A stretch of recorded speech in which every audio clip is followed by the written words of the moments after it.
Bueno, disculpas por la demora. Bueno, vamos a empezar a analizar este caso, que este no es el caso de la tarea. Entonces, este es un caso que vamos a ver luego. Los datos de filiación: es un varón de 49 años, trabaja como administrativo en una unidad de salud y que ha estado en contacto con personal de atención COVID. El motivo de consulta es odinofagia, malestar general, alza térmica, cefalea, carraspera, tos, dolor corporal generalizado y diarrea. La enfermedad actual empieza 48 horas antes con malestar general, el dolor de la garganta, y 12 horas antes aumento de la temperatura, que remite luego de tomar 1 gramo de paracetamol. A esto se añade 4 horas antes una cefalea moderada global, carraspera, tos seca y un dolor corporal generalizado. Y 2 horas antes realiza una deposición diarreica en mediana cantidad y no completamente líquida. Al examen físico se le encuentra en buen estado general y con una presión 140/90, taquicárdico, frecuencia respiratoria normal, febril 37,8 y saturando al aire ambiente 90%.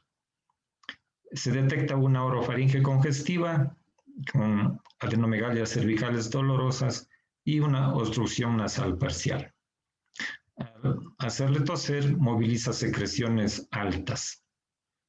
Los exámenes realizados de inicio: una biometría hemática, glucosa, urea, creatinina normales, y la radiografía de tórax está reportada como normal, y un electrocardiograma en que se aprecia únicamente una taquicardia sinusal. Entonces, en el contexto de la pandemia, pues se realiza un hisopado para investigar SARS-CoV-2. Se le envía a domicilio con amoxicilina más ácido clavulánico cada 8 horas, paracetamol 1 gramo cada 6 horas en caso necesario, y se le explica los signos de alarma por los que podría tener que regresar. Y efectivamente, 24 horas después, el paciente se presenta con incremento de la tos, refiere que tiene un esputo blanquecino denso y un dolor torácico derecho. Además, disnea de grandes a medianos esfuerzos, fiebre y el malestar general. Al examen físico, ingresa, ya se le encuentra no ambulatorio, sino en una silla de ruedas, con una presión 135/80, más taquicárdico, taquipneico, persiste febril y ahora ya desaturado a 86%. Se auscultan estertores en la base derecha y persiste la movilización de secreciones altas al momento de toser. En los exámenes, 24 horas luego, pues aparece ya una leucocitosis con neutrofilia, linfopenia, las plaquetas están normales, una glucosa ligeramente elevada, urea también 5 puntos más, creatinina 0,2 más, aspartato aminotransferasa con el límite de 40 está en 66, alanino aminotransferasa con el límite de 40 está en 98. Y una tomografía de tórax revela un infiltrado alveolar en el lóbulo inferior derecho y cambios de aspecto de vidrio esmerilado hacia la periferia, que entonces con este contexto es ingresado a la unidad de salud, a hospitalización como una neumonía COVID, le prescriben aislamiento respiratorio, control estricto de ingesta y excreta, control de signos vitales y los aislamientos. Dieta blanda, tolerancia, líquidos abundantes de reposo, una intravenosa solución salina a 100 cc por hora. Se continúa con amoxicilina ácido clavulánico cada 8 horas, paracetamol 1 gramo cada 6 horas. Para el mes de esto sucedió a fines del mes de julio, entonces a esa época se había administrado dexametasona 8 miligramos cada 12 horas y heparina de bajo peso molecular 50 miligramos subcutánea y oxígeno para saturar 90%. La evolución del paciente fue buena y fue dado de alta a domicilio 3 días después. Vamos a revisar ahora, pues ya en detalle, a las que tenemos aquí, el famoso virus, ¿no? Con su envoltura, sus espigas y el ARN. Entonces, pues viene el nombre, pues, del coronavirus 2, ¿no? Del síndrome respiratorio agudo severo. Entonces, de ahí se tomó el nombre del SARS-CoV-2. Y la enfermedad que produce, pues, ¿no? También derivada de su nombre, coronavirus, enfermedad por coronavirus 2019.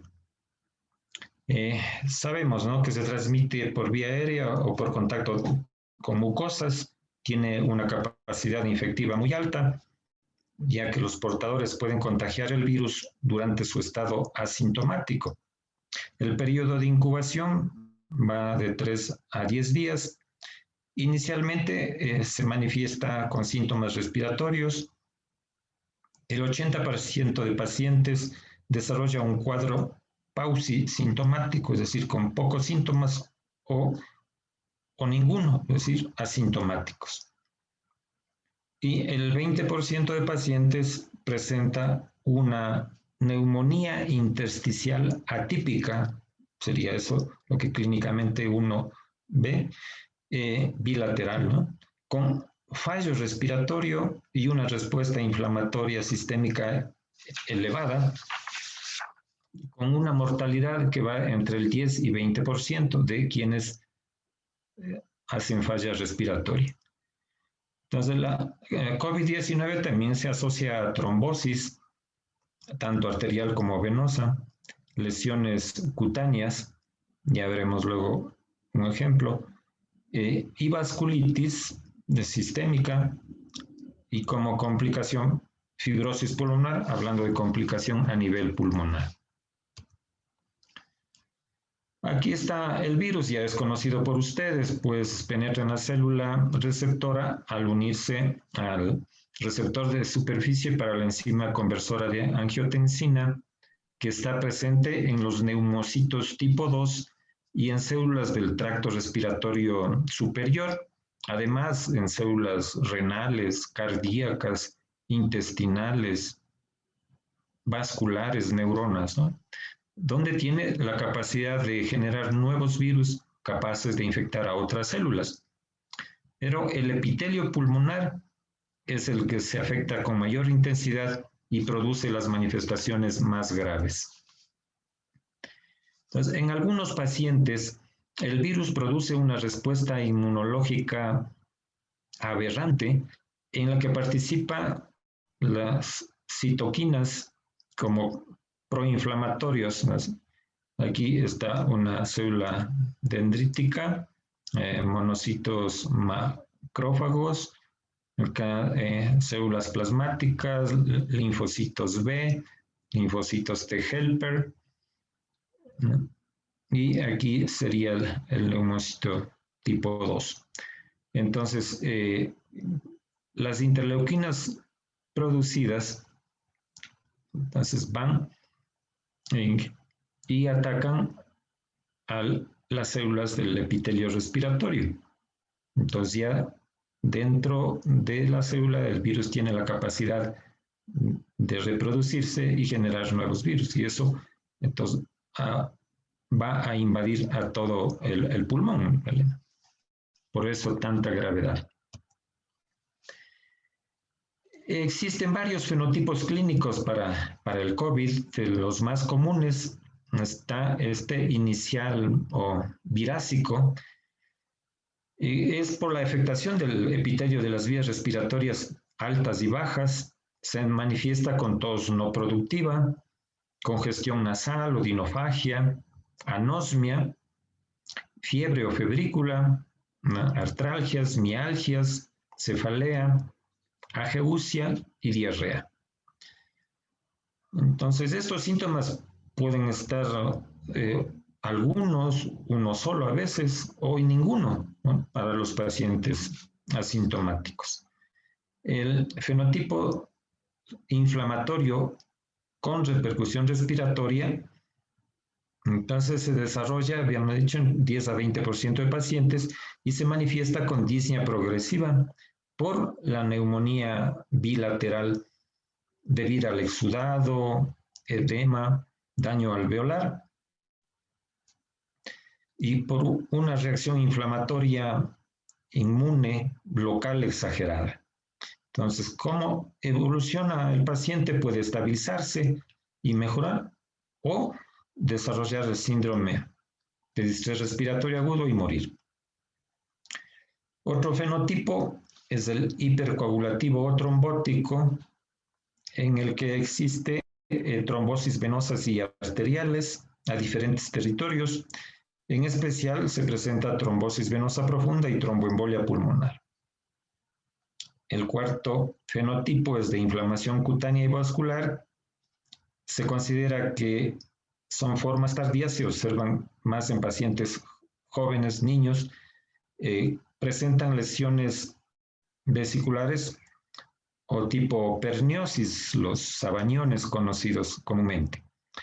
También se afecta a la vasculatura, ¿no? O sea, especialmente en las coronarias se producen infartos y en el miocardio pues, produce miocarditis. Esto explica pues las muertes súbitas que eventualmente se ha visto, ¿no? Y el quinto fenotipo es de lesiones pulmonares reactivas de fibrosis.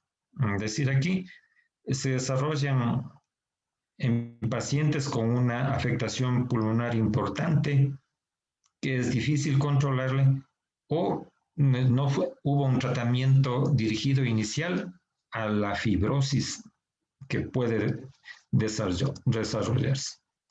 Aquí tenemos ejemplos de las lesiones cutáneas. Parecería como un herpes, se diferencia porque todas las lesiones están en un mismo estado. Recuerden que en el herpes lo clásico es que vayan evolucionando en diferentes estados. Y estas muy pequeñitas que también pueden verse, y aquí está pues el pernio-like, que dicen, ¿no? O sea, lesiones como los sabañones muy, muy conocidos distales, ¿no? Estos son los que se ven usualmente. Entonces, ¿cómo hacemos el diagnóstico? Bueno, tenemos los criterios clínicos, ¿no es cierto? Entonces, si cumple los criterios clínicos y tiene un hisopado o un estudio de antígenos positivos, pues es un caso confirmado y el tratamiento de acuerdo a la OMS, que es el último de 11 de septiembre del año pasado, dice trate según la severidad, es decir, el tratamiento es sintomático, si tiene fiebre, si tiene tos, o totalmente sintomático. Pero si cumple criterios clínicos, pero resulta que el hisopado o los antígenos son negativos, entonces no es una infección por SARS-CoV-2. ¿Y qué hacer? Si se sigue sospechando que clínicamente el paciente sigue enfermo, sigue con problemas respiratorios, entonces ¿qué se aconseja?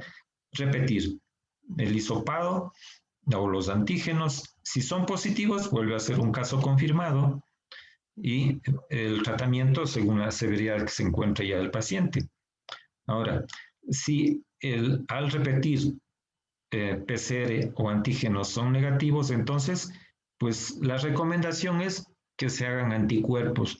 Y anticuerpos cuando a la semana de inicio, se supone cuando le conocen al paciente, a la semana 2 y hasta las 4 semanas, si es que acaso el paciente sigue sintomático. Entonces, si resultan los anticuerpos positivos, pues IgM y luego IgG, se confirma el caso, igual se maneja según el estado clínico del paciente, pero si es negativo, pues no hay infección. Entonces, a veces nos quedamos en esta semana sin saber todavía la confirmación, porque pueden resultar, como se ven aquí, en negativos los hisopados. Vamos a ver ahora ejemplos, ¿no? Ya de lo que nos reportan, pues son opacidades. La densidad en vidrio esmerilado, claro, en una estándar de tórax usualmente no es tan evidente, ¿no? De que sean estos segmentos, diríamos, ¿no? Bilaterales y de distribución periférica. Aquí, así, algo redondeados, pero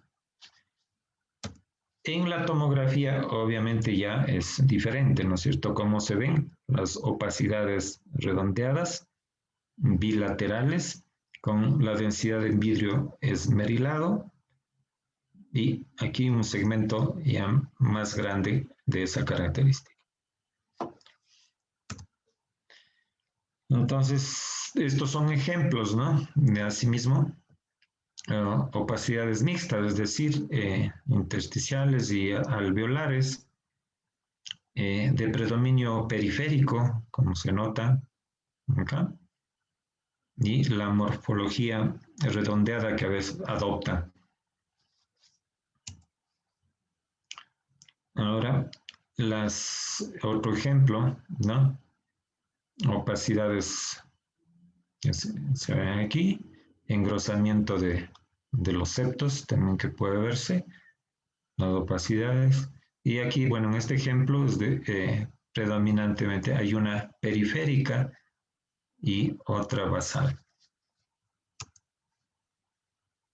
Esta es la imagen del segmento que se veía, pues una opacidad pulmonar mixta, ¿sí? Intersticial, alveolar, en el lóbulo inferior izquierdo con engrosamiento intersticial, y este que se llama el patrón tipo empedrado, para los gringuitos del pavimento loco. Entonces también tenemos que hacer el diagnóstico diferencial. Ven que estas imágenes de entrada podrían ser, ¿no es cierto? Entonces, ¿qué se ven? Múltiples opacidades bilaterales con densidad en vidrio esmerilado, de distribución difusa, ¿no es cierto? Y este fue un COVID-19, pero este del frente que yo también diría, septos engrosados, algo también parecido, ¿no? Distribución intersticial bilateral. Esta es una neumonía por el Zirobesi, ¿no? El Zirobesi. Entonces, de pronto, siempre hay que pensar en los pacientes VIH, especialmente que pueden tener, o a más del COVID, tener el neumocistis.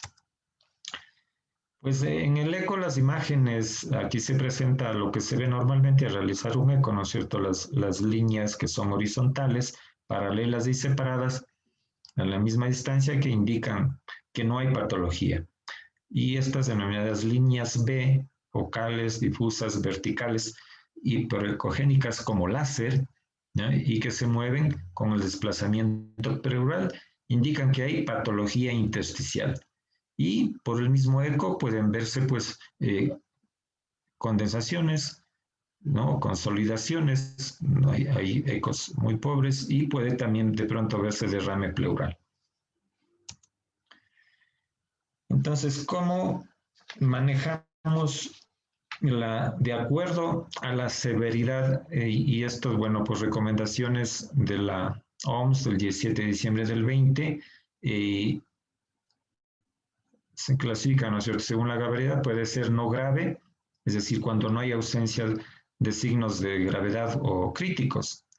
Entonces, que dicen que el tratamiento sea sintomático, ¿no? Los casos graves se determinan por una saturación arterial de oxígeno menor a 90, esto al aire ambiente, pero a nivel del mar. como nosotros tenemos aproximadamente unos de 4 a 6 puntos menos, de acuerdo a la altura en que vivamos, entonces consideramos aquí menos de 84 u 86, con una taquipnia mayor de 30 y el paciente con trabajo respiratorio. Y crítico que el paciente que de estrés respiratorio además tiene signos de sepsis o está en choque, necesita ventilación asistida y uso de vasopresores para mantenerle vivo. Entonces aquí está, miren, para esa época, ¿cierto? Debemos de haber usado de pronto cloroquina, pero ahora ya no se usa. Liponavir solo con ritonavir tampoco está indicado. En rojo está puesto de acuerdo a las revisiones que han salido en enero, pero aún no está aprobada por la OMS. Entonces, el único que está todavía, consta corticoides, no se da al paciente no grave, ¿no? Se empieza con el grave y obviamente se continúa en el crítico. Entonces, para revisar, o sea, de Remdesivir, por ejemplo, es que dice no use, obviamente no vamos a gastar en el leve, bajo protocolo en el grave, solamente si está en protocolo de investigación o ya de aplicación. Y sí recomendado en el paciente crítico. La colchicina está indicada, o sea, obviamente no en los casos leves, pero si se ve ya que empieza a haber fibrosis, entonces como antifibrótico sí está indicado en el grave y obviamente en el severo también. Ahora, claro, estos otros medicamentos, tocilizumab y anakinra, pues tenemos de hace muchísimos años para el tratamiento de la artritis reumatoidea, ¿no? Así, este tocilizumab es un anticuerpo monoclonal humanizado, ¿no es cierto?, que está para controlar pues, la interleuquina 6. Y claro, el problema pues no se va a usar en el grave bajo protocolo y en el crítico siempre, ¿cierto? Aquí, pero digamos con las recomendaciones de este año. Ahora, el problema es que antes de la pandemia una dosis costaba $800. Ustedes saben, ¿cierto?, los negociados que hubieron y todo, y que pues le vendían por miles de dólares. Y anakinra también, que igual se ha utilizado en artritis reumatoidea mucho tiempo. Entonces esta, en cambio, es un bloqueante de la interleuquina 1, ¿cierto? Entonces, el problema de esta entonces también es el costo, ¿no es cierto? Igual, antes de la pandemia eran como $760 la dosis, y luego, pues igual, por miles, ¿no? Se vendían parece que hasta en $3,000 la dosis, una ampolla. Indicada de utilizar bajo protocolo y siempre en los pacientes críticos. Vamos a ver ahora casos de imagen, ¿no es cierto? Los datos que tenemos: un masculino de 43 años, trabajador de salud, que tiene contacto con colegas que atienden COVID-19. El motivo de consulta: 3 días de tos, diarrea, ageusia. En el laboratorio llama la atención el incremento del dímero D. En la tomografía, múltiples lesiones periféricas bilaterales se denominan en halo invertido. Para esa época, la paciente fue tratada con hidroxicloroquina y heparina de bajo peso molecular y evolucionó favorablemente. En este otro caso, es una mujer de 69 años con antecedentes de hipertensión, rinosinusitis, una psoriasis, artralgias y pérdida de peso. Al examen físico se determina taquipnia, rales inspiratorios basales y satura 89% aire y ambiente. Tiene una biometría normal, una PCR elevada a 3.7, siendo normal menor a 0.5, una deshidrogenasa láctica en 308, siendo lo máximo 250, una velocidad de sedimentación globular en 60, siendo normal menor a 20, y una procalcitonina en 0,09 sobre 0,5, lo que indica que es un proceso viral. En la imagen, pues están reportadas de los rayos X unas opacidades bien definidas y que se ve acá, pues esta imagen, ¿no es cierto?, en vidrio esmerilado y estos nódulos centrolobulares y con engrosamientos de los tabiques. Entonces, el hisopado fue negativo, pero ahí, averiguando a la paciente, alguna vez ella recibió tratamiento como artritis reumatoidea y con metrotexate. Entonces ahí nos queda la duda si este problema intersticial y todo es efecto del metrotexate que tomó. Entonces, pero se repite el hisopado y resulta positivo. Entonces sí fue COVID. Y otro dato es un varón de 50 años obeso con hipergliceridemia, ingresa por una neumonía intersticial bilateral por COVID, recibe antibiótico terapia empírica, corticoides, ciclosporina, que también se usaba, heparina, y presenta requerimientos progresivos de oxígeno. Al sexto día, de forma súbita, presenta un deterioro respiratorio, se le pone una ventilación no invasiva, pero no mejora. Entonces, la imagen de rayos X revela un mínimo neumotórax y en la tomografía, en cambio, se ve este elemento de enfisema subcutáneo difuso, ¿no? Veamos en la lateral aquí el enfisema subcutáneo, un neumomediastino y un neumotórax apical que se presenta aquí el tejido pulmonar y acá un neumotórax pequeño. Igual, entonces el paciente fue a terapia intensiva ya con ventilación mecánica asistida, hizo una sobreinfección y fallece. Entonces un neumotórax severo. Este caso, paciente de varón de 61 años con 2 semanas con disnea, tos y fiebre, tiene una ferritina, una proteína C reactiva, interleuquina 6 al doble de lo normal. En la radiografía se revelan opacidades periféricas bilaterales y en la tomografía hay las opacidades en vidrio esmerilado, zonas de condensación y broncograma y hasta bronquiectasias. Fue tratado con neumonía, hidroxicloroquina en esa época, citromicina también usado, pues lopinavir con ritonavir y oxígeno con una fracción inspirada de 28%, es decir, 2 litros. El destino es que mejoró en 5 días y fue al domicilio el día 10. Para estos datos, un varón de 52 años, médico familiar, 10 días con tos, mialgias, el examen físico de disnea y fiebre, con una biometría normal, una ferritina elevada, con un valor de 545, siendo lo máximo 322, y una sedimentación en 53, siendo lo máximo 20. Entonces, esta es una imagen digital, ¿no es cierto? Entonces se ve una opacidad, ¿no? En la lateral no hay hallazgos evidentes, se detecta esta opacidad anterior izquierda, bueno, ustedes saben que es anterior, porque está pegada a la silueta del corazón. Hay también opacidades bilaterales, ¿no? Y en esta placa se ve esta opacidad oval.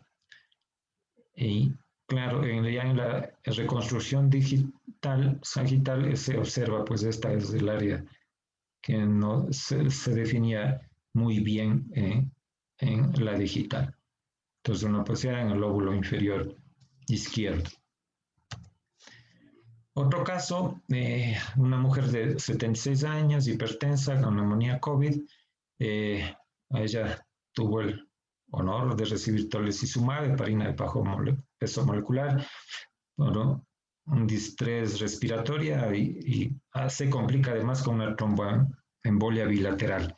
Se calcula el riesgo hemorrágico, tiene un Hasbled 1, es decir, como es bajo, y con plaquetas, tiempos de coagulación normal y una función renal normal, pues no había problema de ese manejo. Pero la paciente se anemiza bajando la hemoglobina a 5,5 y se detecta un hematoma clínicamente dorsolumbar y una tumoración infraescapular. Entonces en la imagen se ve esta tremenda colección, ¿no? Claro, y lo que se dice es estabilizar a la paciente y drenar 1500 cc de sangre. Entonces, ¿cuál es la fisiopatología de esta complicación, ¿no? De la activación en situación de sepsis? Que los patógenos y sus componentes estimulan a los monocitos a través de los receptores situados en la superficie celular. Estos monocitos activados producen una respuesta hiperinmune con liberación de las distintas citoquinas, ¿no? Factor de necrosis tumoral, alfa y otros más citoquinas. Entonces, que estas lo que hacen es activar a las plaquetas, a los neutrófilos y a las células endoteliales. Entonces, se produce por esto un estado de hipercoagulabilidad y un daño endotelial que modifica las propiedades del endotelio, que normalmente son anticoagulantes y se transforman en procoagulantes.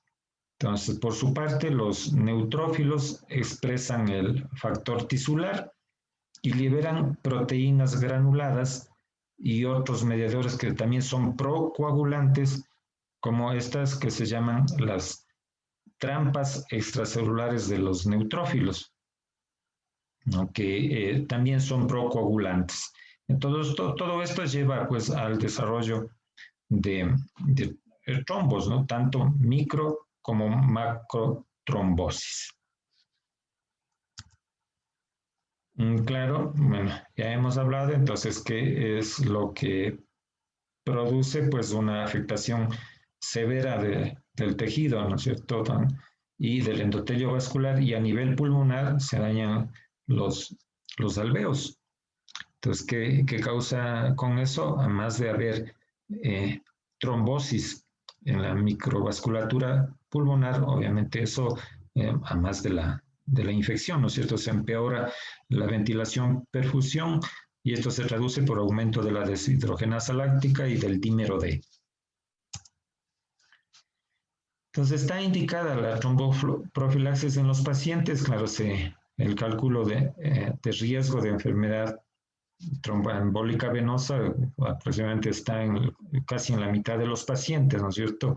Entonces se ve a los pacientes de riesgo alto, en ausencia de contraindicaciones, se usa heparina de bajo peso molecular, se calcula también el score de Padua, si es mayor de 4, heparina de bajo peso molecular se indica en quien requiere ingreso hospitalario. Para la Sociedad Británica del Tórax, esta la recomendación primera es también de Sociedad Española. De la Sociedad Británica del Tórax, diferencia en bajo riesgo, alto riesgo. Para el bajo riesgo, igual las heparinas de bajo peso molecular, dalteparina y enoxaparina, y de alto riesgo lo que hacen es doblar la dosis. En el bajo riesgo una vez al día y en el alto 2 veces al día. Para la OMS, dice que utilizar en caso de infección respiratoria aguda grave, con un score Padua mayor de 4, heparina de bajo peso molecular cada 12 horas, y si no podría usarse heparina, pues fondaparinose y la compresión neumática. Vamos a ver ahora el caso, ¿no?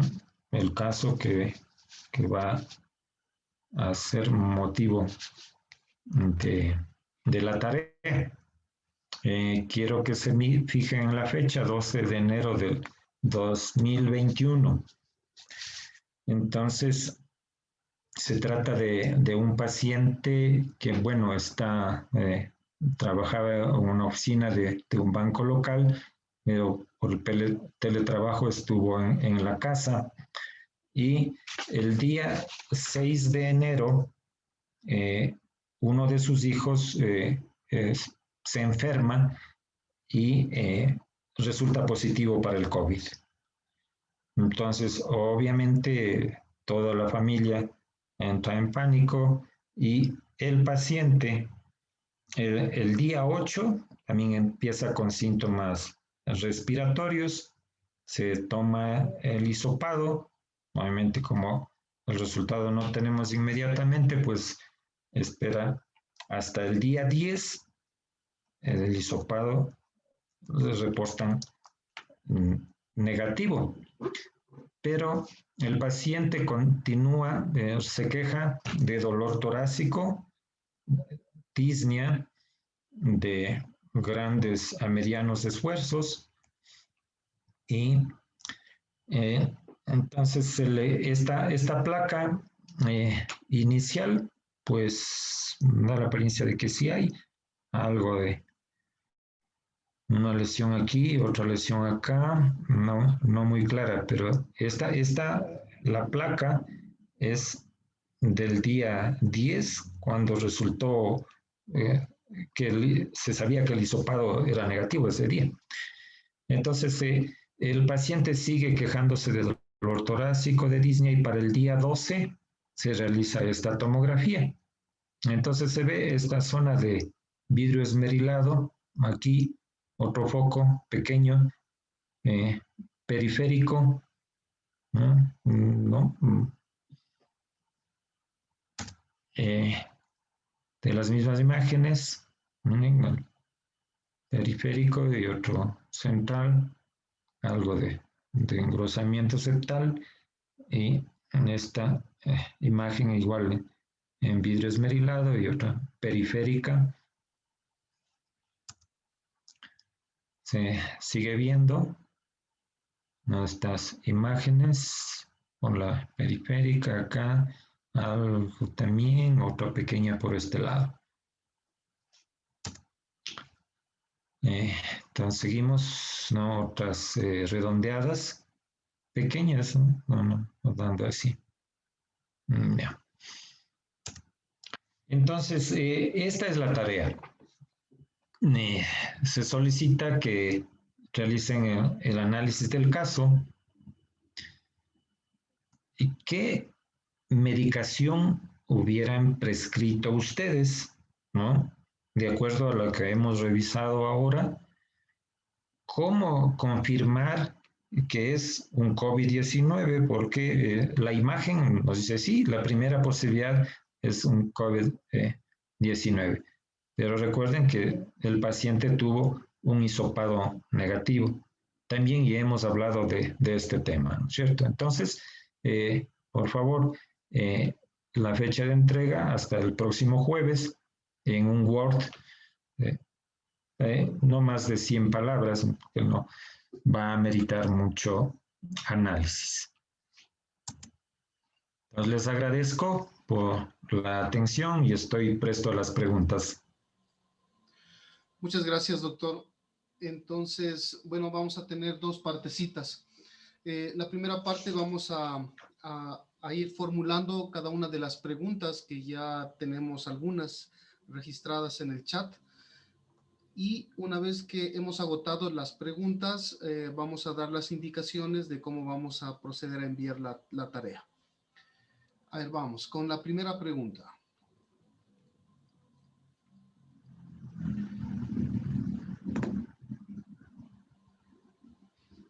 ¿Por qué se dio amoxicilina más ácido clavulánico?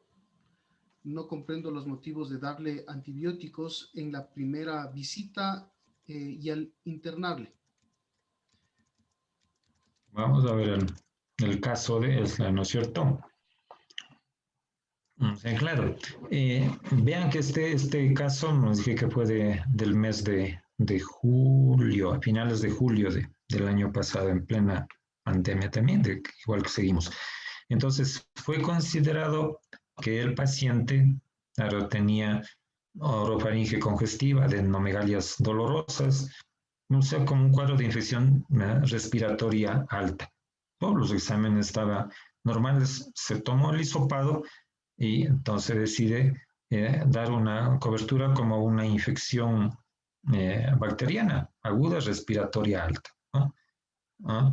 A pesar de, digamos, que había clínica, ¿no es cierto?, de, primero, pues, estar en contacto con pacientes de atención a COVID, la evolución como era, pues todo daba para que podría ser COVID.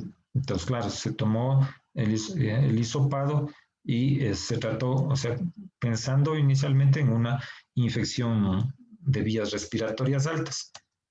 Luego, el paciente ya ingresa como una neumonía, pero claro, COVID. Entonces, ustedes vean que todo lo que se hacía en esa época, se centraba uno con lo que se tenía, ¿no es cierto? Entonces, para esa época se utilizaba antibióticos, pensando que la infección secundaria era lo que agravaba el problema respiratorio de los pacientes, y incluso se daba dexametasona a estas dosis. Bueno, la heparina de bajo peso molecular ya se usaba. Entonces, ¿por qué se dio? Pensando que había una sobreinfección, a más, obviamente, de la sospecha de que sí era un COVID.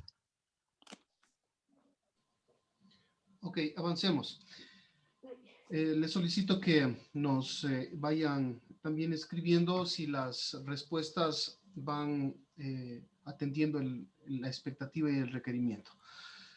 Porque si hay anticuerpos y no antígenos, el paciente seguirá con los síntomas. Entiendo que si no hay antígenos, ya no hay el patógeno y está controlado, con lo que la sintomatología estaría resuelta.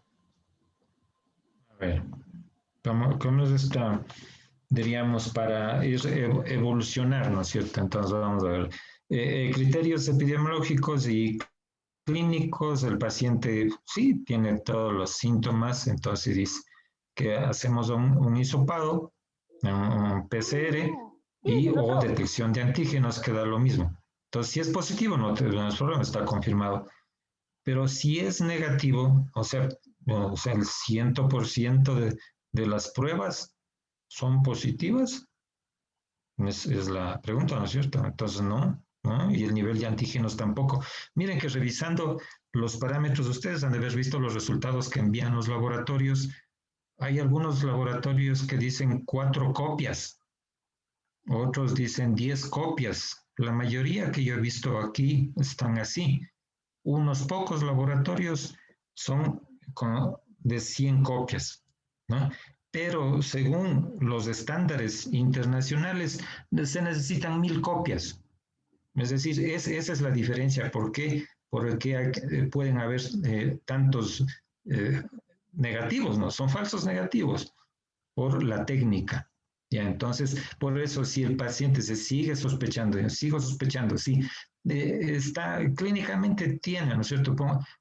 Si pongamos que hasta tiene imagen positiva, obviamente tengo que repetirle para ver si es o no, si se confirma si es positivo, pero sigue siendo negativo, entonces ahí empiezo a ver los anticuerpos, porque de pronto el paciente desarrolla ya, ¿no es cierto? Inicialmente sabemos IgM, luego IgG, ¿no es cierto? Pueden aparecer, como están en las guías, hasta 4 semanas, se puede confirmar, y si es negativo, ahí sí, pues ya no es infección.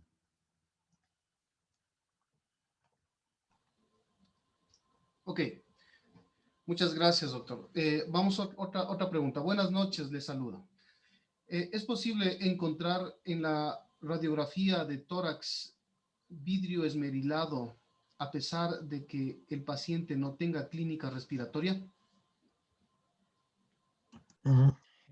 Bueno, diríamos que es difícil, puede no haber, ¿no es cierto? Porque el diagnóstico, pues, se puede hacer así. Inicialmente se sospecha, ¿no es cierto?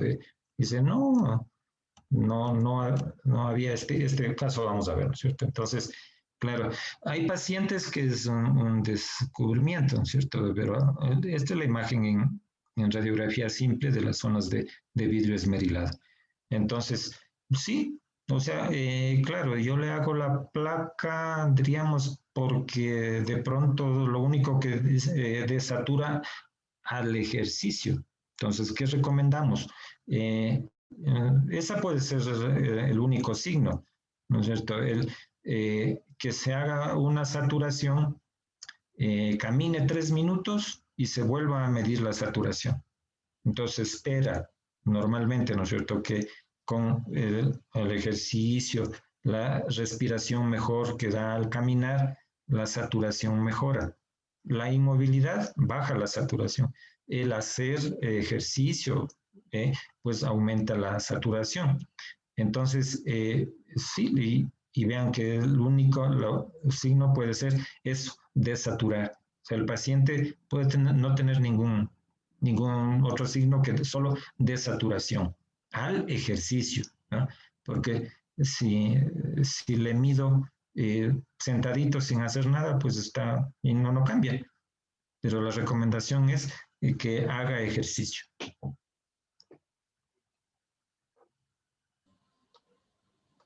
Ok, la siguiente pregunta. Hay pacientes que duran meses con sintomatología no por enfermedad en sí, sino por la secuela, que no solo son pulmonares y existe mucha discordancia clínica radiológica, pacientes con tomografías o rayos o rayos terribles y ellas no son y ellas con clínica sutil. Sí, sí, claro, o sea, no, el problema es esto, ¿no es cierto? De una de tantas cosas por la respuesta hiperinmune. O sea, esto no pasa inmediatamente, ¿no es cierto? Entonces, diríamos, el problema en el pulmón es la fibrosis, que puede llevar a fibrosis pulmonar. Pero claro, hay problemas neurológicos, hay problemas en nervios periféricos, problemas en el corazón, en cualquier órgano, ¿no es cierto? Entonces, la viremia es generalizada y la respuesta obviamente es a todo nivel.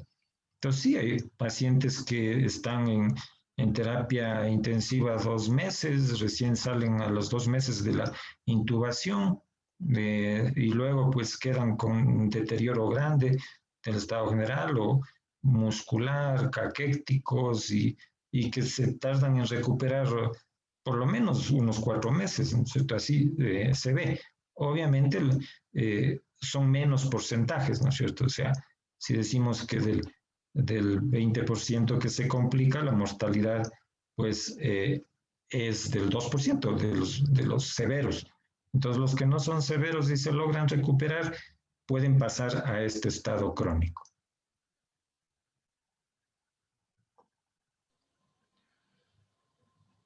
¿Es mejor dar exoparina o aspirina? ¿Y en qué caso o qué criterio se debe cumplir para darlo? Aquí teníamos, ¿no es cierto? No es este, perdón.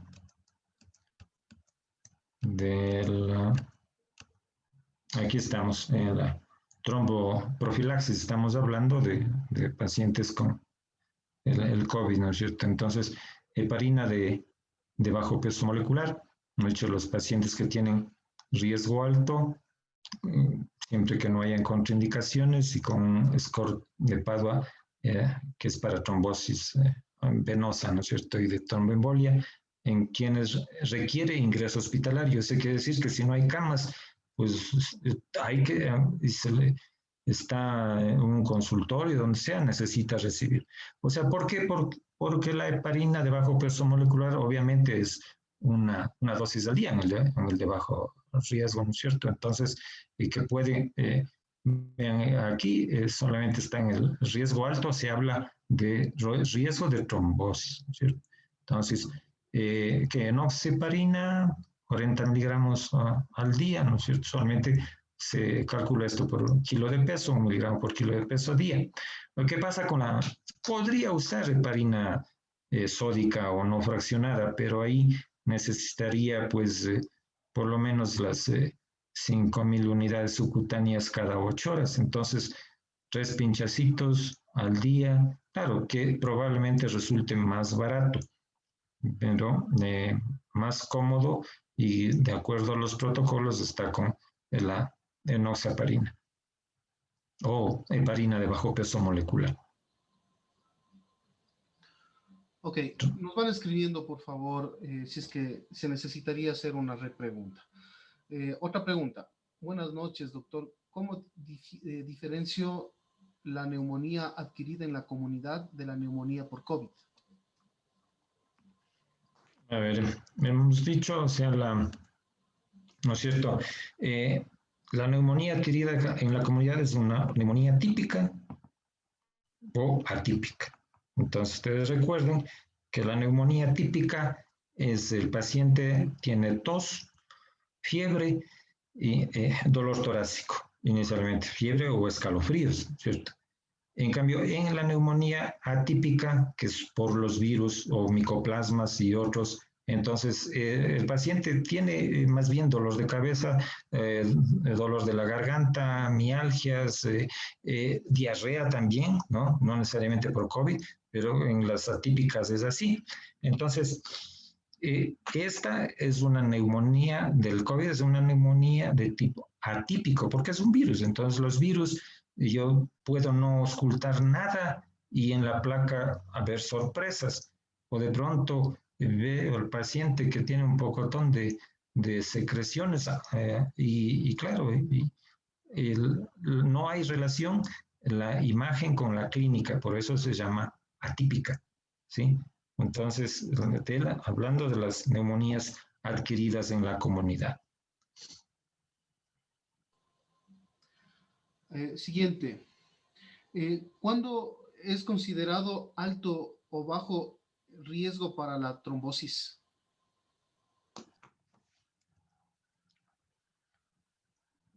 Riesgo o alto, ¿qué tenemos que hacer? ¿No es cierto? Como habíamos dicho, esto es tromboprofilaxis, ¿no? O sea, profilaxis para que no le dé el problema de tromboembolia por la que hemos estado viendo, el problema de la hipercoagulabilidad que tienen los pacientes, ¿no es cierto? Entonces, ¿qué hago con el score de Padua, que es el que se utiliza para tromboembolia en general? Entonces, si es con mayor de 4, ¿no es cierto? Eso considero que teniendo COVID tiene un riesgo alto. Bajo riesgo sería menor de 4.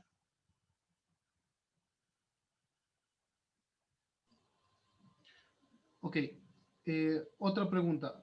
¿Cuánto tiempo se mantiene la anticoagulación o isocoagulación luego del alta? Sí, está de acuerdo a las condiciones de riesgo, diríamos. Estoy igualmente, ¿no es cierto? Si el paciente va a estar encamado, si todavía no tiene una buena fuerza muscular, entonces la recomendación es que durante su rehabilitación física se mantenga con la profilaxis trombótica. Entonces, porque el riesgo es, ¿no es cierto? Si tiene muy poca movilidad, te pasa solo encamado, pues el riesgo es alto. Entonces, hasta que recupere su condición física, el paciente esté ambulatorio, se recomienda utilizar. ¿Qué tiempo? Pues el que necesite, ¿no? El que necesite. No habría un límite, sino de acuerdo a cada paciente. Ok, siguiente. En la TAC, ¿cómo diferencio los vasos normales del pulmón de algo patológico o del parénquima pulmonar? Bueno, eso estudiamos en la clase pasada de tromboembolia. Está hablando de vasos, ¿no es cierto? De vasos sanguíneos. Entonces ahí vimos en detalle cuando estudiábamos hipertensión pulmonar y estudiábamos tromboembolia pulmonar, ahí vimos en detalle las diferencias. No tengo aquí una imagen vascular para mostrar. Ok, podríamos entonces remitirnos a la clase anterior. Sí. Podrían allí observarlo en la grabación de la clase. Otra pregunta. el tratamiento, ¿qué tratamiento se da a pacientes con COVID ambulatorios? Sí, veamos la recomendación. Esa seguimos, ¿no es cierto? Que estaría, digamos, el paciente que no está grave, ¿cierto? Que ni crítico, según las recomendaciones, ¿no es cierto? Dice el tratamiento sintomático, entonces que si le duele la cabeza o tiene dolor de garganta y todo, pues paracetamol. No está contraindicado el ibuprofeno. Recordarán que al inicio de la pandemia, pues el pobre ibuprofeno fue proscrito, ¿no? Entonces, pues, se puede utilizar y se puede combinar ibuprofeno con paracetamol. ¿Puedo yo utilizar un antigripal? Sí, sí, sí, tiene mucha congestión nasal. Si el paciente está muy molesto por la tos irritativa, entonces yo puedo utilizar, ¿cierto? Un compuesto incluso que tenga paracetamol, que tenga pseudoefedrina o clorfenidamina, antihistamínico, vasoconstrictor y analgésico. Ese es el tratamiento sintomático. Ok, este es un pedido, por favor no demorar tanto en subir la tarea. Ya estamos ahorita trabajando ya para subirla y que quede esta noche mismo ya disponible para que ustedes puedan trabajar la tarea. Voy a repetir lo de la tarea, si me, ¿no es cierto? Para que vean, vamos a presentar el caso, ¿no es cierto? Aquí el paciente que hemos dicho que el 6 de enero su hijo sale positivo para COVID. El 8, él empieza con síntomas respiratorios. Para el 10 se tiene el resultado del hisopado que es negativo, pero ya tiene esta placa y la tomografía que luego se persiste, pues es del 12, en la que se ve, claro, ¿no? Es poco, pero claro, radiológicamente es positivo. O sea, tenemos el contacto epidemiológico, que es el hijo que sale positivo, y tenemos la clínica de un paciente con un proceso respiratorio, y tenemos la imagen que bien es escasa, pero también es compatible con el COVID. Entonces, ¿qué hemos pedido? Que se haga un análisis del caso. O sea, ¿qué sería? O sea, que el paciente epidemiológica y clínicamente sí da para COVID. ¿Qué medicación prescribiría usted? No lo que yo le he dado, sino usted que le vea a este paciente con un proceso respiratorio y de acuerdo a lo que hemos estado analizando, ¿qué prescribiría usted? ¿No? Y ya también hemos visto en esa tabla, ¿no es cierto? El paciente sale negativo al hisopado, entonces, ¿qué hago para confirmar el COVID? Tengo que volver a ver la presentación y ver qué es lo que recomienda. Y entonces esto en Word entregan hasta el día 4, que es el día jueves.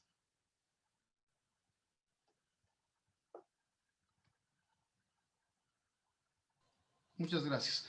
Estamos haciendo la revisión, justo creando más bien las preguntas.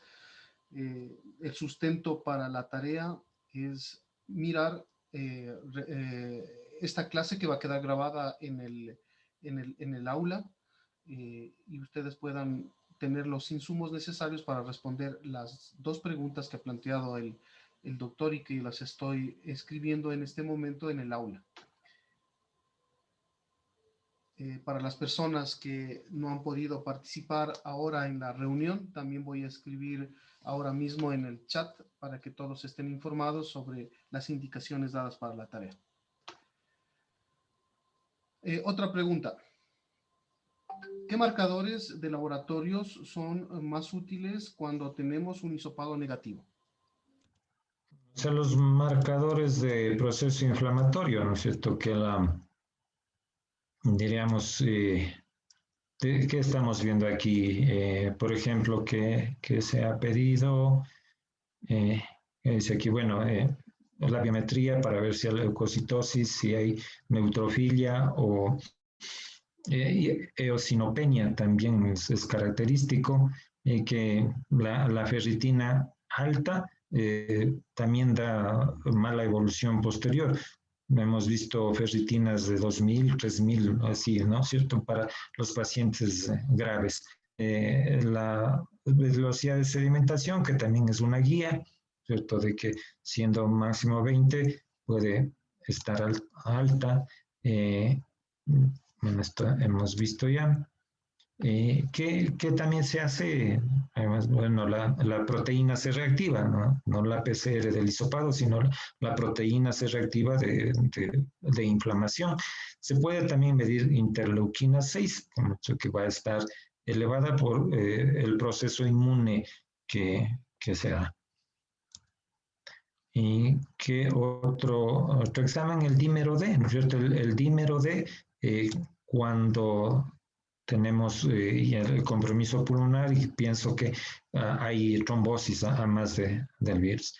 Aquí, miren el ejemplo de la PCR, siendo normal menos de 5, tenía 3,7, pero se ven de 10, 15, así en los pacientes que van a gravedad. La deshidrogenasa láctica, igual, ¿no es cierto? Empieza a elevarse cuando hay la patología pulmonar implica ya problema vascular pulmonar, la sedimentación, y la procalcitonina, porque eventualmente, ¿no es cierto?, ustedes saben que es un marcador para infección más bien viral. Entonces, si es alta, es probable que sea más bien bacteriana, pero esto usualmente no se usa, digamos, en este paciente se hizo por otros motivos. Muchas gracias. Otra pregunta. Parte de la medicación para COVID no se da ivermectina. ¿Qué piensa usted respecto a esta medicación? Bueno, la ivermectina se está utilizando en la provincia de Cotopaxi desde el año pasado, ¿no? O sea, pero utilizaban la veterinaria, que son inyecciones, o sea, ¿a qué dosis? No sabemos. ¿Cuánto será que le ponen? No sabemos. Eso ya a partir del mes de, a ver, ¿qué sería yo? Mayo o principios de junio, usaban allá ya ivermectina, claro, en el pueblo, ¿no? En el campo donde tenían a disposición. Claro, eso es un antiviral, ¿no es cierto? Tiene efecto antiviral. O sea, pero todavía, o sea, claro, no. Los estudios que se hacen tienen que ser estudios, ¿no es cierto?, controlados, doble ciego y todo, para decir si sirve o no sirve. Entonces, hasta el momento, pues, ivermectina que den en la población, ¿cierto? Pero eso es otra, pues, la dosis que dan es antiparasitaria, no es antiviral. Por si acaso, creo que el municipio de Guayaquil se propuso, claro, para no decir que daban para COVID, obviamente dan como antiparasitario. A dosis antiparasitarias sé que están dando, no a dosis antivirales. No virus del COVID, obviamente, es antiviral porque es uno de sus beneficios, ¿no? Muchas gracias. Otra pregunta. ¿Cómo se debe realizar, cuándo se debe realizar ecosonografía? Cuando no se disponga de tomografía.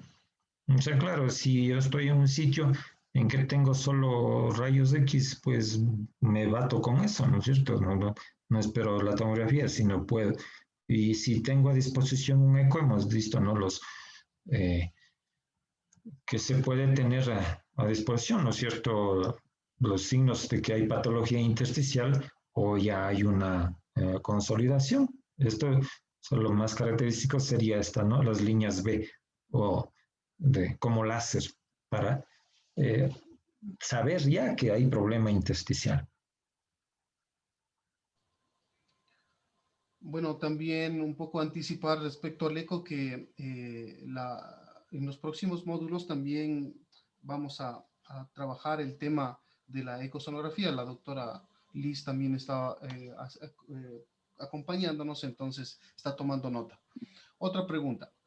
¿A partir de qué día de iniciado la sintomatología, se recomienda realizar la prueba PCR.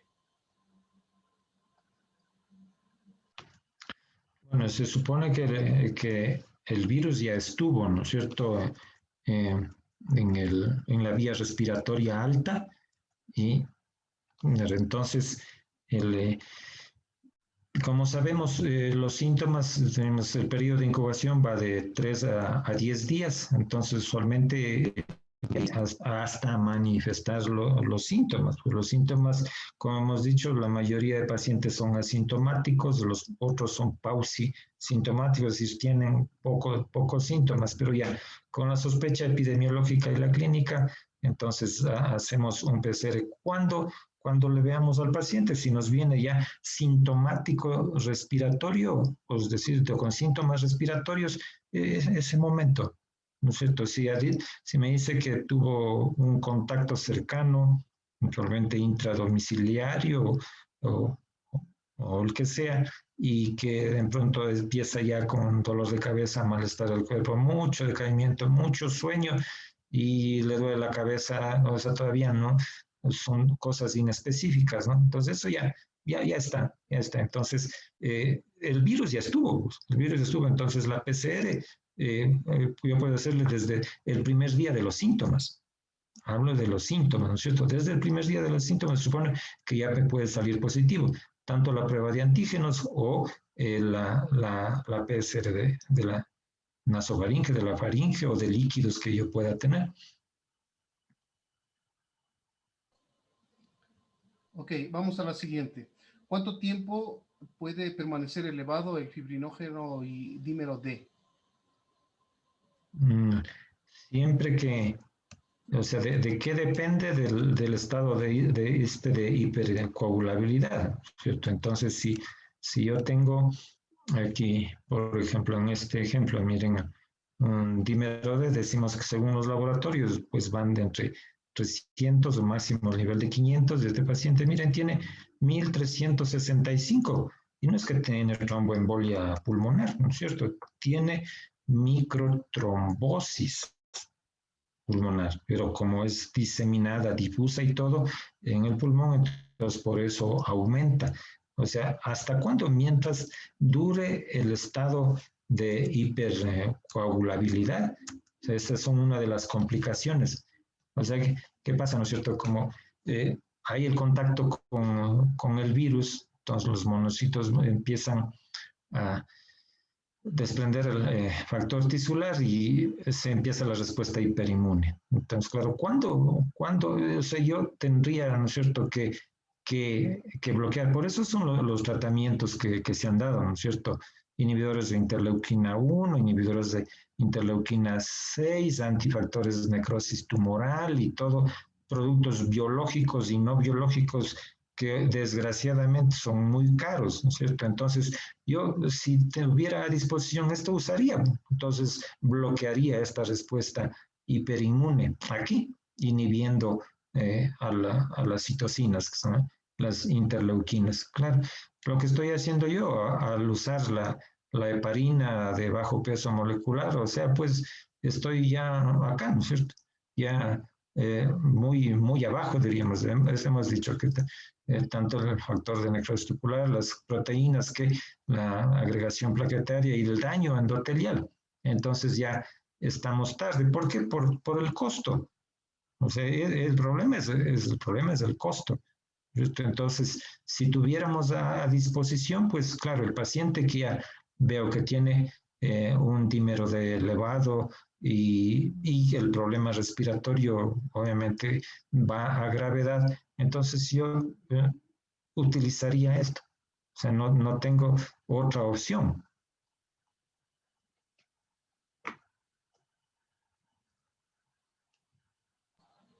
Ok. A continuación tenemos unos dos agradecimientos. Muy gentil por las respuestas y excelente la charla. Muchas gracias, doctor. Respuestas a las respuestas que usted ha planteado. Otra pregunta, ¿qué hacer en caso de tener una neumonía por COVID-19 y una enfermedad vectorial como dengue o malaria? Sí, o sea, igual, bueno, el tratamiento del dengue es sintomático si es que no es el hemorrágico grave, ¿no es cierto? Y malaria, igual hay que hacer el tratamiento, el diagnóstico y el tratamiento, de cada uno. Puede asociarse, eh, entonces veíamos en ese caso, bueno, de una paciente nomás era que tuvo esto que tenía, ¿no es cierto?, patología pulmonar de base, que no sabíamos si fue por metrotexate asociado a, a COVID. Entonces, no es raro que pues, se pueda tener asociaciones de patologías. Entonces, claro, puede tener dengue, puede tener malaria y eh, encima el COVID. Entonces, ¿qué tengo que hacer? El tratamiento de cada enfermedad con lo que se requiere.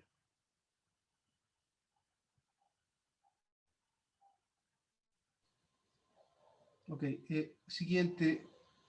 ¿Cuándo el paciente deja de transmitir el virus? El virus puede, el problema, ¿no es cierto?, que se nos da es porque la mayoría de pacientes son asintomáticos. Entonces, claro, mientras dure el proceso, ¿cómo se transmite? Decimos que a través de las gotitas, ¿no es cierto? Entonces, si el paciente está con tos, mientras tenga la tos, estará expulsando las gotitas y los virus incluidos. Entonces, mientras tenga tos, pero claro, si es asintomático y se le ocurre ir a una fiesta, a cantar y bailar y todo eso, pues listo, ¿no? Entonces, recordemos que como en la tuberculosis, igual, eh, entonces que el gritar, el cantar, el estornudar, eso aumenta la expulsión de las gotitas, igual pasa. Entonces, si voy al mercado y están gritando ahí que le vende, que todo eso, entonces ese es el problema de las concentraciones, ¿no? Eh, que si yo tengo el virus y soy asintomático, yo estoy transmitiendo. ¿Hasta cuándo? Mientras tenga los síntomas respiratorios, tengo capacidad de transmitir. Entonces se ha dicho también, claro, que el virus sale por las heces, sale por todo lado, ¿no es cierto? Entonces, puede expulsarse, pero está en condiciones de virulencia cuando está en el epitelio respiratorio, hablando desde la nariz hasta los alvéolos. Entonces, ahí puede contagiarse. Entonces, ¿qué puede hacer que una persona, por eso la utilidad de la mascarilla, ¿no es cierto? Tenemos la costumbre de toparnos la nariz o de meternos el dedo en la nariz y luego pues, saludo a un conocido, le doy la mano y si yo he tenido el virus ahí, pues ya, es hechos. Entonces, de ahí, no olvidarse de las cosas simples también, ¿no es cierto? El lavado de manos, el uso de mascarilla, el distanciamiento social. Muchas gracias. La siguiente, ¿se puede aplicar un antiviral como aciclovir en tratamiento ambulatorio fuera de la medicación antibiótica en casos de pacientes sospechosos como con clínica positiva pero exámenes negativos? Entonces, el aciclovir, valciclovir y todo son pues, antivirales, pero no son para coronavirus, ¿cierto? Son de herpes labial, herpes genital, herpes zóster y otros, la mayoría son para tipo herpes o conocidos. Para los corona, pues no están indicados el, el aciclovir de la familia, digamos, de aciclovir. No hay indicación porque no tiene cobertura para los corona en general. Ok, vamos con otra. ¿Usted sugiere el uso de la ecografía teniendo en cuenta que depende de quién realice la limitada experiencia en nuestro medio, la sobreexposición de quien realiza y que este estudio solo valora la periferia? La afectación suele ser mayormente periférica, pero a medida que avanza puede afectar todo el pulmón, teniendo en cuenta que todos estos pacientes terminan en tomografía o controles seriados de rayos X ¿Qué beneficio sobre exponer al médico imagenólogo? Bueno, no estamos diciendo, habíamos dicho, ¿no es cierto? Sí, ¿qué pasa? Si yo tengo un equipo de rayos X y solo eso, pues, y me toca salir, pues, exponerme, no tengo a dónde llegar a hacerme la tomografía, etcétera, ¿no es cierto? Entonces es un recurso más bien económico.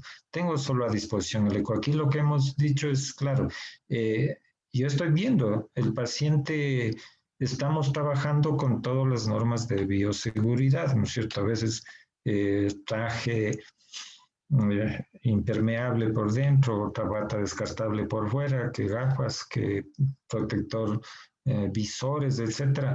Entonces, obvio, ya sé que viene el paciente con COVID y me cuido, pero yo me contagio más de los pacientes asintomáticos. O sea, ¿por qué creen que los médicos se han muerto más que las enfermeras?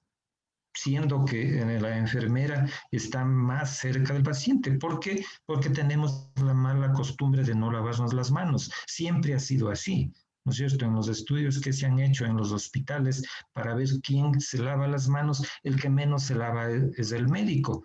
Entonces, por eso inicialmente, ¿qué pasaba? Entonces yo atendía a un paciente neurológico, digo, ¿no es cierto? Entonces, que ni suponía que tenía COVID, entonces estaba hablando por el celular, etcétera, y resulta que me contagio y me muero, porque no me lavé las manos, porque no tuve esa precaución, ¿cierto? Entonces, si tengo yo las medidas de bioseguridad, incluso así podría eventualmente contagiarme el rato que salgo, por ejemplo, si estoy en una unidad de salud, ya me quito el traje y salgo, me puedo cruzar con alguien que está positivo y contagiarme.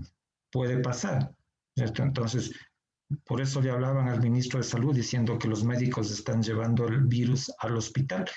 Y claro, yo digo, sí, pues sí puede ser, ¿no es cierto? Porque no es que yo adquirí en el hospital. ¿Quién me demuestra que yo adquirí en el hospital si luego me fui a hacer una compra y fue en la compra? ¿Sí? Doctor, soy Liz Acosta. Hay una cosa importante que también tenemos que acotar a esto, es que, por ejemplo, yo hago los estudios ecográficos, la gente va con mucho dolor abdominal alto y todo es negativo. Sin embargo, siempre uno rastrea el espacio pleural y yo he encontrado muchos pacientes con engrosamiento pleural con las imágenes sugestivas de láser y que está alterada totalmente este espacio, ¿no? Y yo le digo, bueno, señora, no hemos encontrado nada en su estudio, pero aquí me refleja una imagen sugestiva de probable infiltración por COVID. La gente no te cree porque solo tiene el dolor. Sin embargo, la insistencia, les dices, hazte una tomografía, hágase las pruebas. Y resulta que yo trabajo en varios sitios.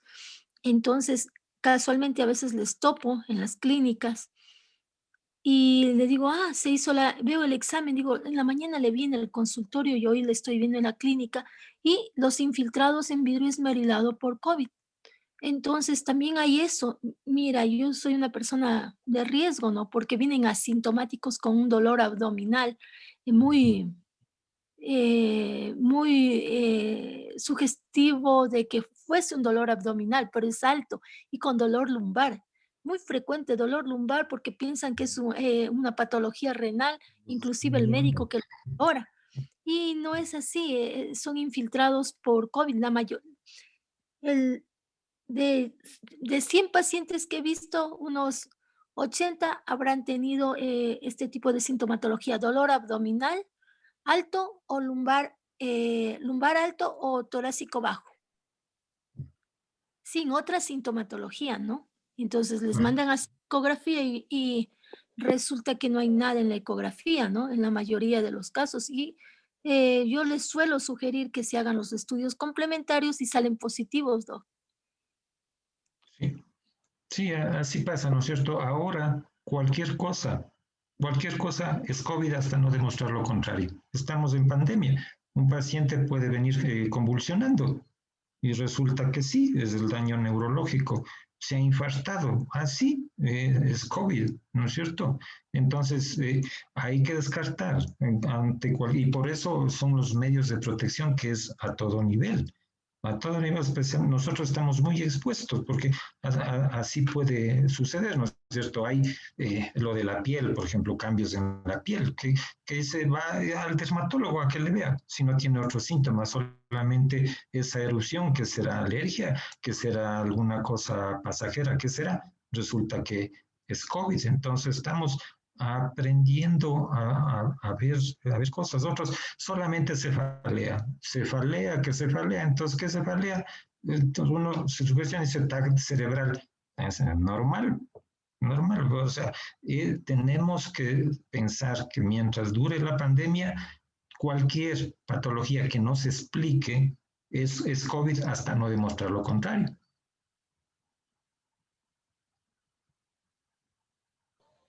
Muchas gracias. Vamos a otra pregunta. ¿Cuándo dar el alta a paciente tratado en domicilio?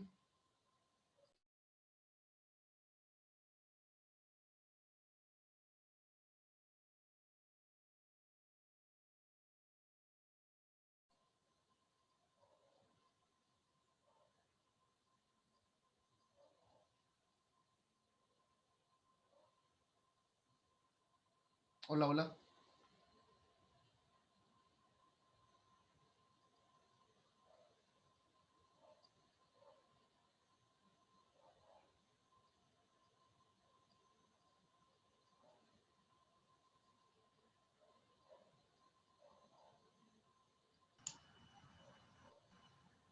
Creo que tuvimos una pequeña interrupción del internet. Vamos a replantear. ¿Ya me escucha, doctor? En este momento, sí. Ok. Entonces, la siguiente pregunta es, ¿cuándo dar el alta al paciente tratado en domicilio? No sé, si está en domicilio, el paciente es leve, ¿no es cierto? Entonces, el tratamiento sintomático esperamos que no se haya complicado y el paciente, digamos, le hacemos una visita a la semana y si está igual, ¿no es cierto? Que el paciente se reintegre luego del periodo de 10 días recomendados de aislamiento, se reintegra sus labores sin olvidar eso sí que no es que porque le dio el COVID ya no le va a volver a dar. O sea, estamos viendo más o menos desde cuánta IgG nos dura unos 6 meses. Eventualmente ya vemos, ¿no es cierto? En los trabajos nos realizan las pruebas de anticuerpos cada 3 semanas para ver si de pronto como podemos estar asintomáticos hemos adquirido. Entonces, y se ve, o sea, quienes estuvieron, sea positivos, sintomáticos o asintomáticos en el mes de junio, este mes de enero que está pasando, ya la mayoría ya no tiene IgG. ¿No? Es decir, ya no hay la respuesta de memoria inmune. Entonces, es el inconveniente. Entonces, las recomendaciones hay que hacer cuando le doy del alta, como el paciente no tiene síntomas, pero recomendarle que mantenga con pero en su aislamiento de los días que dan las guías.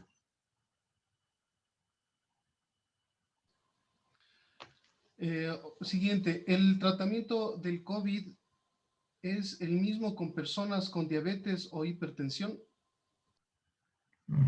Ya, o sea, siempre se ha dicho, ¿no es cierto?, que hay más sensibilidad para el COVID en los pacientes diabéticos, que hay varios artículos en el que recomienda tales o cuales cosas. Claro, si me dicen que debo usar corticoides, me tengo que usar. O sea, ¿por qué? Porque el corticoide es el mejor antiinflamatorio, el más barato incluso, ¿cierto? Entonces, ¿qué tengo que hacer? Tener cuidado de que sé que el corticoide va a aumentar la glicemia. Entonces tengo que ver un corticoide porque la recomendación es dexametasona, ¿no es cierto? 6 miligramos al día o su equivalente. El equivalente son 40 miligramos de prednisona. Entonces yo puedo usar en lo que tenga a disposición, prednisona, metilprednisolona, deflazacor, incluso podría utilizar. De estos, el deflazacor es el que menos hiperglicemia puede dar. Entonces, de acuerdo a la patología previa del paciente, o sea, si es hipertenso, de pronto también, voy a decir, el corticoide va a hacer algo, ¿no? Pero todo medicamento que tiene su efecto en qué metabolizar, diríamos, pues no va a agravar la enfermedad de base. O sea, si yo doy corticoide preventivamente, no puedo usar corticoide preventivamente. Si tengo la enfermedad leve y digo, le voy a dar corticoide para que no progrese a severa, no es así, no. Entonces yo tengo que ver otros parámetros, o sea, claro, si los exámenes me van anunciando, ¿no es cierto?, velocidad de segmentación elevada, la transferrina, ferritina, si ya tengo un dímero D, entonces alto, entonces ya tiene microtrombosis. Entonces yo tengo que usar de acuerdo a la evolución del paciente.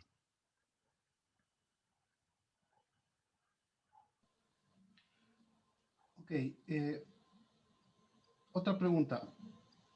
Hay un patrón intersticial, pero ¿cómo lo diferencio de un engrosamiento reticular de otra etiología? Y bueno, eso por una parte, ¿no? Y hay una aclaración respecto a la tomografía, ¿no? Entonces, hace una aclaración indicando que la pregunta relacionada a la ecografía era precisamente eso, que un poco se comente la utilidad o el motivo de la utilización de la ecografía como un medio diagnóstico. Bueno, respecto a la pregunta, no sé si la doctora Liz está presente, porque eso es ya un criterio ya de especialista imagenólogo, ¿no?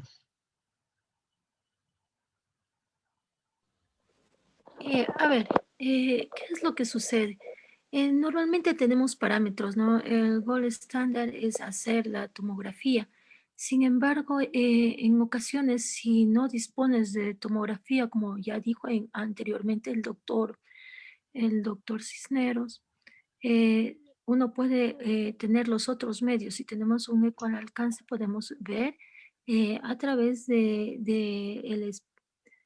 espacio, del espacio intercostal o a nivel eh, el flanco derecho. Nosotros hacemos que inspire el paciente, el transductor en sentido longitudinal, y podemos visualizar el espacio pleural, el ángulo costofrénico, igual del lado contralateral. Son métodos de ayuda, pero el gol estándar es hacer la tomografía, los estudios de laboratorio. Los otros serían solo auxiliares. En caso no serviría la ecografía si hubiera una complicación con derrame pleural para ver la cantidad de líquido, ver por dónde vas a hacer la toracentesis, como una guía, pero no es la base, ¿no? No es el estudio de base. Eso les podría decir. Gracias, doctora Liz. Preguntaban, era si cómo puedo saber o diferenciar en la tomografía si el patrón reticular es por el COVID o es por otra cosa. Yo diría que clínicamente algo debe haber, o sea, si hay una enfermedad intersticial pulmonar previa, debe haber patología pulmonar, que eso no desaparece nunca. ¿No es cierto? Si no me refiere nada el paciente en la historia, pues la pregunta creo que va dirigida a eso. ¿Cómo diferenciar un patrón, diríamos, antiguo de uno nuevo? Si no tengo imagen previa, no sé si se pueda. No, si no se tiene, siempre es importante en imagen tener los estudios previos, al menos cuando son pacientes que tienen fibrosis pulmonar, entonces tienen muchos estudios previos y podríamos ahí ver que existe un patrón, que puede haber una sobreinfección, como ya conocemos en los patrones crónicos. Sin embargo, es medio complejo si no tienes estudios previos o una historia de clínica de patología crónica. No podemos diferenciar, es muy parecido, ¿no? Gracias, doctora. Muchas gracias. Tengo una última pregunta. Dice, ¿cuándo se debe realizar PCR después del tratamiento para confirmar que ya no tiene virus? Miren que, bueno, el hecho, el virus puede permanecer por, digamos, como hemos dicho, luego de los síntomas respiratorios, la partícula viral, ¿no es cierto?, puede permanecer. Entonces, ¿qué se recomendaba el año pasado? Pues, digamos, por los meses de junio, julio o agosto que hay, que para volver al trabajo necesita un PCR negativo. Y no es así, ya eso creo que para el mes de septiembre ya la OMS dijo que no, o sea, que deben modificar esos criterios porque no está bien. No está bien hacer el PCR para decirle, sí, como está negativo, ya reintégrese o vaya a reuniones o lo que sea. Entonces, si el paciente clínicamente ha mejorado, está sano, diríamos ya, entonces puede o quedarse con partículas virales ahí, es probable, ¿no es cierto? Porque ¿qué mide la PCR? Partículas virales.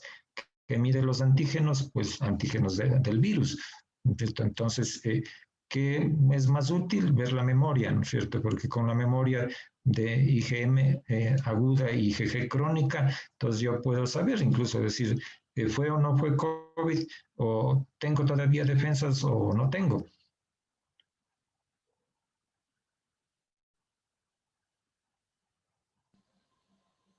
Ok.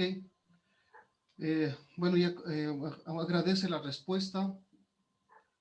Hay otra pregunta. Dice, buenas noches, doctor. ¿Dar corticoides por días de la enfermedad y que sospechemos que esté en periodo de inflamación sería mucho al paciente hasta esperar los resultados de los exámenes? No, o sea, el corticoide o sea, si el paciente está, digamos, ya con trabajo respiratorio o lo que sea, ¿no es cierto? Entonces, yo tengo que usar corticoides. O sea, solamente en el leve, o sea, no uso, pero en todo paciente que tenga ya un proceso inflamatorio, ¿cómo sé? Hemos dicho, ¿no es cierto? Con la velocidad de sedimentación globular, que eso va en la biometría, que incluso no es cara respecto o sea, no voy a esperar a ver ni ferritina, ni las que son dímeros o que son más caros. Entonces, el proceso inflamatorio veo con eso, o con una PCR, no PCR del hisopado, sino la PCR plasmática. Entonces, esos son los marcadores de inflamación. Si yo tengo incremento de los marcadores de inflamación, tengo que dar corticoide. ¿Cuánto? O sea, si yo empiezo a dar corticoide, no tengo problema de dar hasta 10 días, no va a pasar nada, no se suprime el eje córtico suprarrenal. A partir de los 10 días, si el paciente mejora, entonces bajo la dosis. Si yo tengo que mantener más corticoide, tengo que ir bajando progresivamente la dosis. Pero si ha mejorado pronto, entonces, no, pues de pronto necesito yo solo 5 días, 7 o 10. Si voy a requerir más de 10 días, ahí tengo que reducir la dosis, no suspenderla.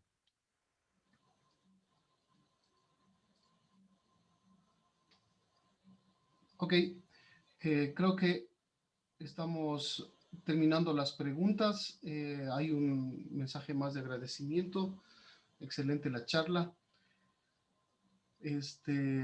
Bueno, agradecerle al doctor Cisneros, también a la doctora Lisa Costa, que ha estado también apoyando en esta conversación, que es de mucha actualidad. Sobre todo, estamos todo el tiempo enfrentándonos y la información se está actualizando permanentemente.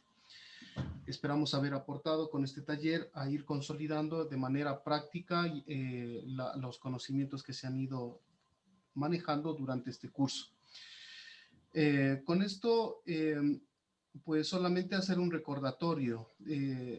La descripción del caso ya lo ha realizado el doctor en esta conversación, en esta charla, en este taller. Por lo tanto, las personas, la recomendación es que vuelvan a ver el video de esta, si es que no han tomado nota, vuelvan a ver el video Vamos a editarlo lo más pronto, a más tardar mañana en las primeras horas ya estará disponible. Lo puedan revisar y con los criterios que ya lo expuso el doctor Cisneros, responder a las dos preguntas que él ha planteado respecto a qué tratamiento usted realizaría y respecto a qué acciones realizaría para confirmar si se trata de COVID. Estas respuestas en un documento Word en no más de 100 palabras, subirlo en la herramienta de tareas. Esto hasta el próximo jueves, creo que es, voy a ver, creo que es 4, ¿sí? Jueves 4 de febrero, pues para que por favor lo envíen. El doctor va a comentar las respuestas en la clase de la próxima semana. Doctor, no sé si tiene algún comentario final. Pues agradecerles por la atención y seguir cuidándonos, ¿no? Vamos a tener COVID para largo, seguiremos aprendiendo día a día. Como médicos estamos en la obligación de estar actualizados, de revisar pues toda la literatura que se nos viene y no descuidarnos. También somos pues presa de la enfermedad y hasta a veces con fatalidades. Les agradezco mucho y conmigo hasta el próximo martes. Muchas gracias, doctor. Agradecerle mucho su participación. Con esto cerramos el módulo número 2. El próximo lunes con la doctora Liz arrancamos el módulo 3 que tiene que ver directamente con temas de ecosonografía. Entonces los esperamos a ustedes el próximo lunes, que tengan un buen resto de fin de semana, descansen, cuídense y estamos pues mirándonos la próxima semana. Mucho gusto, hasta la siguiente clase.